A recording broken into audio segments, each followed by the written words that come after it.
నమస్కారం. ఎస్ఆర్‌కే న్యూస్‌కి స్వాగతం. ఈనాటి వార్తా విశేషాలు.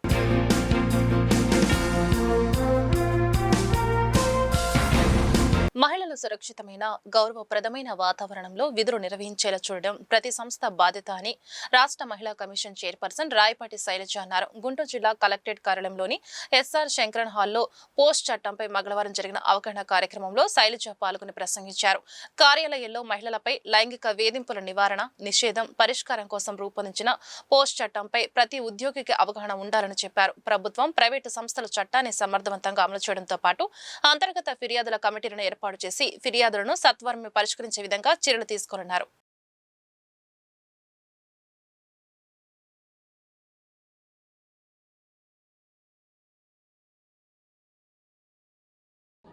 వర్క్ ప్లేస్లో కానివ్వండి, లేకపోతే ఎడ్యుకేషనల్ ఇన్స్టిట్యూషన్స్, చదువుకునే సంస్థల్లో కూడా లైంగిక వేధింపులు అనేవి కొంచెం ఎక్కువగా కంప్లైంట్స్ వస్తున్నాయి. కాబట్టి వాటి మీద మేము మొదటి నుంచి కూడా అంటే ఎక్కువ ఫోకస్ పెట్టి ప్రతి జిల్లాలో కూడా రివ్యూ మీటింగ్స్ పెడుతున్నాం.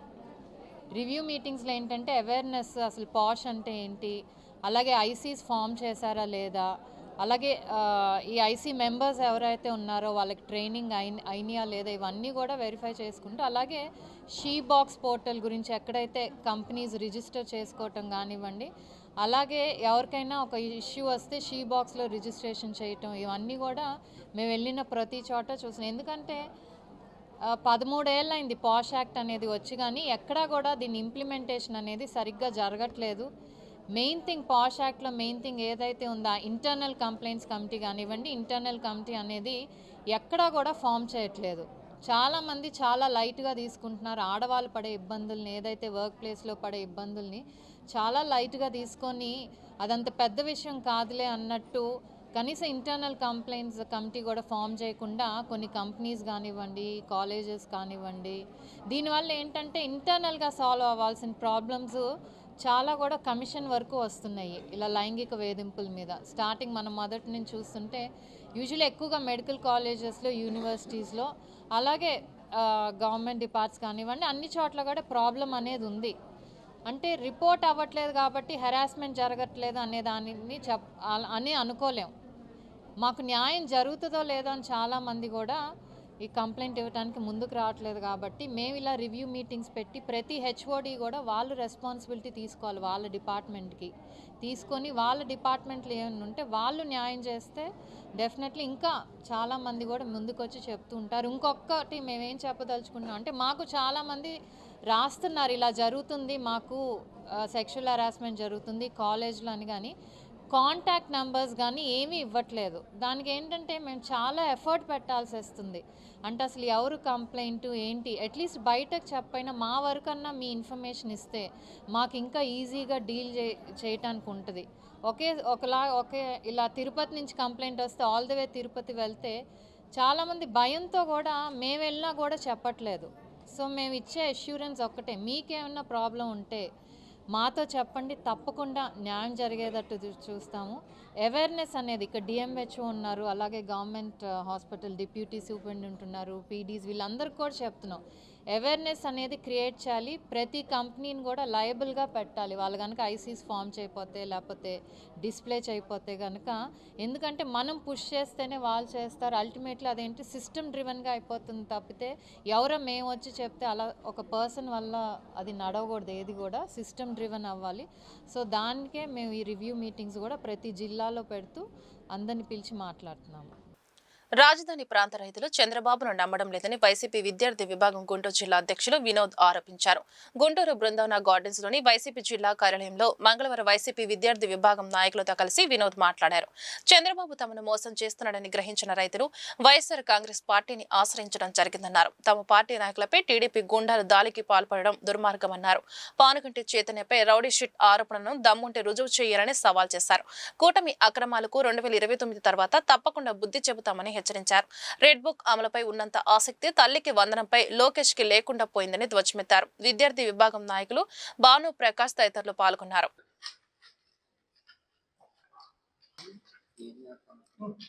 గత 3 రోజుల క్రితం ఆంధ్ర రాష్ట్రంలో అమరావతిలో పెనుమాకలో ఒక పెద్ద విడ్డూరం ఒకటి జరిగింది. అది ఎంత పెద్ద విడ్డూరం అంటే ఇదే ఆ విడ్డూరం. పక్కా కుట్రే. ఎస్, వీళ్ళు రాసింది పక్కా కుట్ర. అది కరెక్టే వీళ్ళు రాసింది. ఏ విషయంలో అంటే ఇక్కడ తలకాయలు మార్చాల్సింది. మాయా మాజీ మంత్రుల పేర్లు, మాజీ మంత్రుల ఫోటోలు, మా ఎమ్మెల్సీల ఫోటోలు, మా రాష్ట్ర విద్యార్థి విభాగ అధ్యక్షుడు ఫోటో పెట్టారు. పెట్టాల్సింది మా వైఎస్ఆర్సీపీ వాళ్ళే కాదు, టీడీపీ గోండాల ఫోటోలు పెట్టి పక్కా కుట్రని రాయాలి. ఏ విషయంలో పక్కా కుట్ర? పెనుమాకాలో రైతులు ఇబ్బంది పడుతున్నారు అని చెప్పి మా వైఎస్ఆర్ కాంగ్రెస్ పార్టీకి సంబంధించిన రైతు కమిటీ ఏదైతే ఉందో వాళ్ళ పిలుపు మేరకు, పెనుమాకాకు సంబంధించిన రైతుల పిలుపు మేరకు వాళ్ళ దగ్గరికి వెళ్ళి ఏం జరిగిందో అడిగి తెలుసుకుందామని వెళ్ళే భాగంలో దాడిలో వెంబడించి, దాడి కాచి, దారిలో ఆపి, కోడిగుడ్లతో, రాళ్లతో, స్టిక్కులతో అద్దాలు పగలగొడతారు. అన్నీ చేసింది ఎవరు? వైఎస్ఆర్సీపీ వల్ల. ఆడ కనపడుతున్న టీడీపీ వల్ల. అక్కడున్న పోలీస్ యంత్రాంగం అడిగితే చెప్తారు కదా నిజం మీకు. మీడియా అంటే ఏంది? Fourth pillar. మీరు జనాలకి తెలియజేస్తుంది ఏంది? ఒక అబద్ధాన్ని నిజం నిజం నిజం పదే పనిగా రుద్ది ఈ మీడియా ఎవడన్నా చూస్తాడా ఛానల్స్ని? ఈ ఏనాడు నొక్కని, ఆంధ్రజ్యోతి నొక్కని, ఏపీ నొక్కని ఎవడు పట్టించుకోడు. వాళ్ళు ఎట్టాగో రేటింగ్స్ అన్ని డౌన్ఫాల్ అయిపోయిన దాన్ని పిల్లర్స్ పెట్టి పైకి ఎట్టా లేపుకోవాలని చెప్పి మా వైఎస్ఆర్ కాంగ్రెస్ పార్టీ మీద, మా నాయకుల పైన, మా అధ్యక్షుడు జగన్మోహన్ రెడ్డి గారి మీద బురద జల్లే కార్యక్రమాలు. అయ్యా, ఆ రోజు ఏం జరిగింది మేము చెప్పం, మా పార్టీ క్యాడర్ చెప్పదు. అక్కడ ఎవరైతే ఆహ్వానించిన రైతులు ఉన్నారో వాళ్ళే ప్రెస్ మీట్ పెట్టి మా ఆహ్వానం మేరకే వైఎస్ఆర్ కాంగ్రెస్ పార్టీ వాళ్ళు మమ్మల్ని మా దగ్గరికి రావాలనుకున్నారు. వాళ్ళు వచ్చే దారిలో టీడీపీ వాళ్ళు ఇట్లా దాడి చేశారని చెప్పి మేము పెట్టిన ప్రెస్ మీట్ కాదు అది. రీసెంట్లీగా పెనుమాకకు సంబంధించిన రైతులు ప్రెస్ మీట్ పెట్టారు. అది నిజం ఏందో తెలుసు. అన్యం పుణ్యం తెలియని పోలీసులు పాపం వాళ్ళు ఏం చేస్తారు? ఎవరు చెప్తే వాళ్ళ మాట వెంటనే. ఎవరైతే వాళ్ళకి ఆర్డర్ పాస్ చేసి ఈ దాడికి మీరు సహకరించాలని చెప్పిన వాళ్ళు ఉన్నారే వాళ్ళ తలకానే పగలగొట్టుకున్నారు పాపం. వెళ్తా మా వాళ్ళు ఏమో ఆర్టిస్టిక్లో, కర్రలో, లేకపోతే రాళ్ళలో, కోడిగుడ్లో తీసుకెళ్ళా. ప్రతి ఒక్క విజువల్ కంటికి కనపడేటట్టు, కళ్ళకు కనిపెట్టేట్టు కనపడుతుంది అక్కడ. వాళ్ళు ఇసిరాస్ అంటే మా నాయకులు ఇట్లా చేతులు పెట్టుకొని ఇట్లా పట్టుకొని అందరూ అడ్డు నుంచి ఉన్నారు. ఎవరు? మా వాళ్ళ మీద మా వాళ్ళు ఇసిరేసుకుంటారు. ఇట్లాగా ఏదైనా పెళ్లికి వెళ్తే అక్షంతురా ఇట్లా తల మీద వేసుకోవడానికి వంకాయ పెద్దోడికి పిక్చర్ అన్నట్టుగా చేస్తున్నారు. మీ ఉద్దేశం ఏంది? పానుగండి చైతన్య రాష్ట్రంలో ఎక్కడా కనపడకూడదు. ఎవరయ్యా ఈ పానుగండి చైతన్య? వైఎస్ఆర్ కాంగ్రెస్ పార్టీ 2011 నుంచి పార్టీ ఆవిర్భావ దినోత్సవం నుంచి గుంటూరు నగర అధ్యక్షుడిగా పనిచేశాడు, జిల్లా అధ్యక్షుడిగా పనిచేశాడు, ఇప్పుడు రాష్ట్ర అధ్యక్షుడిగా పనిచేస్తున్నారు. ఒక ఉద్యమ పౌరుడు. అతను రోడ్లెక్కితే వేలాది మంది రోడ్లెక్కి ధర్నాలు చేయడానికి, నిరసన కార్యక్రమం తెలియజేయడానికి, కూటమి ప్రభుత్వం చేస్తున్న ఆగడాలను ఎండ కడటానికి అతను యుద్ధంలాగా క్రియేట్ అవుతున్నాడు. అతను ఇంకో గొప్ప నాయకుడు అవుతాడు. అతను అణిచివేయాలి అని పక్క ప్లానింగ్ తోనే అతను కనపడితే అతని మీద రౌడీ షీట్ ఓపెన్ చేయాల. ఏ విషయంలో రౌడీ షీటు? 2021, 26 ఈ ఫోటో చూపిస్తారు. ఇది ఎక్కడ ఫోటో? టీడీపీ ఆఫీస్లో, ఒక ఆఫీస్లో వీళ్ళ అభ్యంతరాన్ని వ్యక్తం చేయడానికి అక్కడికి వెళ్ళారు. ఎందుకు వెళ్ళారు? పట్టాభి అనే వ్యక్తి నోరు అద్దు ఆపు లేకుండా 2021లో ముఖ్యమంత్రి ఎవరు? వైఎస్ జగన్మోహన్ రెడ్డి గారు. ఆయన్ని బోషిడీకే అనే మాటలు మాట్లాడలేదా? ప్యాలెస్ దద్దమ్మ అనే మాటలు మాట్లాడలేదా? ఇవన్నీ మాట్లాడితే ఆక్రోశం తట్టుకోలేక అక్కడికి వెళ్తే అక్కడ పరస్పర దాడిలో ఆ కొన్ని ఫొటోస్ తీసుకొని మీరు ఇప్పుడు ఒక ఫోటో తీసుకొని వచ్చి ఆడ కనపడితే రెడ్ మార్క్ చేసి చైతన్య ఈ పచ్చ పత్రికకే పని లేదు. ఇంకా చైతన్య రాష్ట్రంలో ఎటువంటి సమస్యలు లేవు. అయ్యేది ఆ 3 మీడియా మిత్రులకి. ఈరోజు ఉదయం పల్నాడులో ఒక ఆడపిల్లని కొంతమంది యువకులు రాళ్లతో కొట్టి చంపేశారు. అది వాళ్ళ ఛానల్లో వచ్చిందా? రాదు. 2 రోజుల క్రితం ఒక బాలిక ఒక లేడీస్ హాస్టల్లో దుప్పటి అడిగింది. అది నేను చెప్పేది కాదు, సోషల్ మీడియా మొత్తం టర్న్ అవుతుంది. అది దుప్పటి అడిగింది అని చెప్పి అర్ధరాత్రి పూట ఆ బాలికని బయటికి పంపించేసే దృశ్యం అది మీకు కనపడదా? ఈ పచ్చ మీడియాకి కనపడదా? ఏబిఎన్ కానీ, ఆంధ్రజ్యోతి కానీ, ఈనాడు కానీ వీళ్ళకి ఎవరికి కనపడవు అయ్యి. చైతన్య ఎక్కడికి వెళ్ళాడు? ఎటువంటి చరిత్రలో ఎప్పుడూ లేని విధంగా ఎస్టీ బీసీ హాస్టల్ విజిటింగ్ ఒక వైఎస్ఆర్ కాంగ్రెస్ పార్టీ ఒక ప్రోగ్రాం తీసుకొని ఆ వసతులు ఎట్లా ఉన్నాయా ఏందా అనేది స్టేట్ కాలు ఇచ్చి మా వైఎస్ఆర్ కాంగ్రెస్ పార్టీ జగన్మోహన్ రెడ్డి ఆదేశాల ప్రకారం రాష్ట్ర అధ్యక్షులు ప్రతి హాస్టల్కి పర్యవేక్షణకి వెళ్తుంటే వెళ్ళిన 3వ రోజుకే ఒక జియో పాస్ అయింది. ముఖ్యమంత్రి తనయుడు ముద్దుల కొడుకు నారా లోకేష్ గారు ఎడ్యుకేషన్ మినిస్టర్ ఒక జియో పాస్ చేశారు. ఏమని? ఎటువంటి పార్టీ వ్యక్తులు కూడా ఎవరు ఇంకోసారి హాస్టల్ విజిటింగ్ రాకూడదు జియో పాస్ చేశారు. జగన్మోహన్ రెడ్డి గారి ఆదేశాల మేరకు పెనుమాక రైతుల ఆహ్వానం మేరకు మాజీ ఎమ్మెల్యేలు, ఎమ్మెల్సీలు, మినిస్టర్లు పెనుమాక వెళ్ళటం జరిగింది. రైతుల సమస్యలు తెలుసుకోవడం కోసం వెళ్తే లీగల్ టీము మీద, వైఎస్ఆర్సీపీ నాయకుల మీద కోడిగుడ్లతోటి, రాళ్లతోటి, కార్లు, వాహనాల మీద దాడి చేయటం విద్యార్థి విభాగం తరపున మేము చాలా ఖండిస్తున్నాం. కూటమి ప్రభుత్వానికి ఒకటే చెప్తున్నా, విద్యార్థుల సమస్యలు తీర్చమని ప్రశ్నిస్తే అక్రమ అరెస్టులు, అక్రమ కేసులు బనాయించడం ఎంతవరకు కరెక్ట్ అని నేను దీన్ని తీవ్రంగా ఖండిస్తున్నాను. మా రాష్ట్ర వైఎస్ఆర్సీపీ విద్యార్థి అధ్యక్షుడు పానుగంటి చైతన్య గారి మీద అక్రమ కేసులు బనాయించి కుట్రతో కక్ష రాజకీయాలు చేయాలని చెప్పి నారా లోకేష్ టీం మొత్తం దీన్ని చాలా పెద్ద వ్యవహారంలో తీసుకువెళ్ళి నగర బహిష్కరణ చేద్దామని ఎస్సీ ఎస్టీ కేసులు పెట్టి, అల్ట్రాసిటీ ఎస్సీ ఎస్టీ కేసులు పెట్టి దీన్ని చాలా తీవ్రంగా చేసి నగర బహిష్కరణ చేద్దామని చెప్పేసి కూటమి ప్రభుత్వం పాల్పడుతుంది. అమరావతి రాజధాని వైఎస్ఆర్ కాంగ్రెస్ పార్టీ నాయకుల మీద జరిగిన దాడిని విద్యార్థి విభాగం చాలా తీవ్రంగా ఖండిస్తుంది. గుంటూరు జిల్లా పరిషత్ కార్యాలయం పరిపాలన విభాగం అధికారి దమ్మాలపాటి రామకోటయ్య పదవి విరమణ సభ మంగళవారం ఘనంగా జరిగింది. జిల్లా పరిషత్ సమావేశ మందిరంలో జరిగిన ఈ కార్యక్రమంలో జిల్లా పరిషత్ చైర్పర్సన్ కత్తెర కృష్ణతో పాటు జెడ్పీ ఉద్యోగులు పాల్గొని రామకోటయ్యను సన్మానించారు. ఇందులో భాగంగా అతిథులతో పాటు రామకోటయ్య మాట్లాడారు.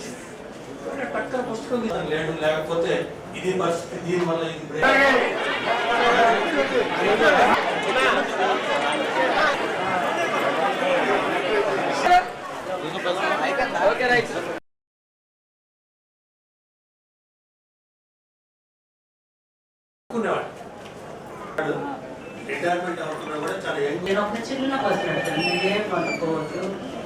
ఇక్కడ తెనాలి వారు ఎంతమంది ఉన్నారో చేతులెత్తండి. తెనాలి నుండి వచ్చిన వారు,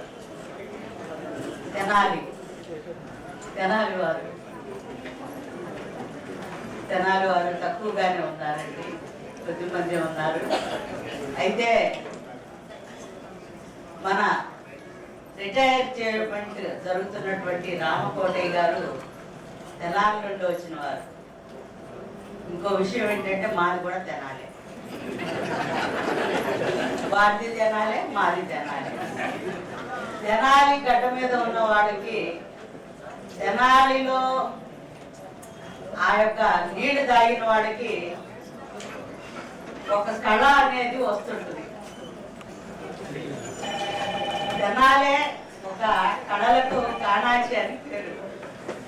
ఆ నీళ్ళు తాగితే చాలు, ఏదో ఒక టాలెంట్ వచ్చేస్తుంది. కాబట్టి ఈరోజు మా రామకోటయ్య గారు ఒక టాలెంటెడ్ వ్యక్తి. అంతకంటే ముఖ్యంగా ఇప్పటి వరకు మాట్లాడిన స్నేహితులు కానివ్వండి, స్టాఫ్ కానివ్వండి, మా సారోడు కానివ్వండి, సిసి గారు, సిఇఓ గారు, సిఇఓ గారు, సారోడు డాక్టర్ గారు, అందరూ ఫ్రెండ్స్ అందరూ చక్కగా మాట్లాడారు. ఆయన యొక్క క్యారెక్టర్ గురించి, ఆయన యొక్క విధానాల గురించి ఎంతో చక్కగా మాట్లాడారు. యాజ్ ఎ చైర్మన్ గా నేను కూడా ఒక చిన్న మాట చెప్పాలి అనుకుంటున్నాను. నేను వచ్చిన దగ్గర నుండి రామకోటయ్య గారు మా దగ్గరే ఉన్నారు. అయితే ఆయన డిఫరెంట్ సెక్షన్స్ లో ఉన్నారు. ఏ సెక్షన్ లో ఉన్నా కూడా చాలా చక్కగా పనిచేస్తారు. చాలా ఇదైతే కలిగినటువంటి హైలీ డిసిప్లైన్ మనిషి. చక్కటి విధి విధానాలతో ఏ వర్క్ ఇచ్చినా కూడా చక్కగా చేయగలిగినటువంటి టాలెంటెడ్ పర్సన్. దాన్ని మనం ఏ వర్క్ ఇచ్చినా నో అనటం అనేది జరగదు. ఎందుకంటే ఆయన చదువుకున్నటువంటి చదువు ఇలాంటి సార్ చెప్పారు, మంచి చదువులో టాలెంట్ ఆయనకున్న మరి అత్యధికమైనటువంటి మెరిట్తో పాస్ అయినటువంటి విధానం కానివ్వండి, ఆయనకున్నటువంటి తెలివి కానివ్వండి, భగవంతుడు ఆయనకి ఇచ్చినటువంటి మరి ఆ జ్ఞానం బట్టి కానివ్వండి, ఏదైనా కూడా చక్కగా చేయగలిగినటువంటి సమర్థత. ఇంకోటి, ఏ సెక్షన్లో వేసినా అమ్మా నన్ను ఈ సెక్షన్లో వేశారా, అవును మన సెక్షన్లో వేశానండి, సరేనమ్మా అన్నాడు. ఫైనల్గా ఆయనకి ఇష్టం లేని సెక్షన్ ప్లానింగ్ సెక్షన్. ప్లానింగ్ అంటే ఆయనకి ఇష్టం లేదు. అయితే కొన్ని కారణాల వలన సార్ని నేను ప్లానింగ్లో వేయాల్సి వచ్చింది. రామకోటి గారిని నా దగ్గరికి వచ్చారు, అమ్మా అది చాలా కష్టం, నన్ను కవిలో వేశారన్నారు. నేను అందరినీ చూశాను, ఎవరి సెక్షన్ లో వాళ్ళ టాలెంటెడ్ గా ఉన్నారు. ప్లస్ ఈ సెక్షన్ అనేది ప్లానింగ్ అనేది వెరీ ఇంపార్టెంట్ సెక్షన్ అది. కాబట్టి అక్కడ చాలా తెలివిగా ఓర్పుగా నేర్పుగానే చేయాలి.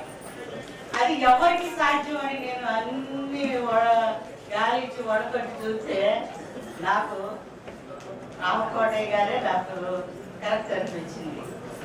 ఈ 30/6/2026 పదవీ విరమణ జరుగుతున్నది. ఈ కార్యక్రమం మా జిల్లా పరిషత్ స్టాఫ్ అందరూ, అధికారులు అనధికారులు అందరూ కలిసి ఈ కార్యక్రమాన్ని ప్రారంభించారు. వారి యొక్క ఈ సహాయాన్ని నేను ఎప్పుడూ గుర్తుంచుకోగలగాలని, అలాగనే నాకు సహాయం అన్ని ఉద్యోగ విషయాల్లో కానీ ఏ విషయాల్లో కానీ నాకు సహకరించిన మా బంధువులు, స్నేహితులు అందరికీ, అధికారులకి నా యొక్క నమస్కారాలు. కాబట్టి ఈ స్థాయికి ఉండడానికి కారణం నా యొక్క బంధువులు, మా యొక్క స్నేహితులు, తర్వాత అలాగనే అధికారులు అందరూ సహకరించారు. ఏ విషయంలో కూడా నాకు ఇబ్బంది లేకుండా అందరూ చాలా బాగా నాకు సహాయం చేశారు. వారి యొక్క సేవను ఎప్పుడు నేను మర్చిపోలేను. కాబట్టి ఇంత సన్మానం చేసిన మా అధికారులందరికీ, మా జిల్లా పరిషత్ స్టాఫ్కి, అలాగనే ఈ సభకు హాజరైనటువంటి మా బంధువులు, స్నేహితులు అందరికీ కూడా నా యొక్క నమస్కారాలు తెలియజేస్తూ ముగిస్తున్నాను. Thank you sir, thank you very much. ఈ వార్తలు ఇంతటితో సమాప్తం. నమస్కారం.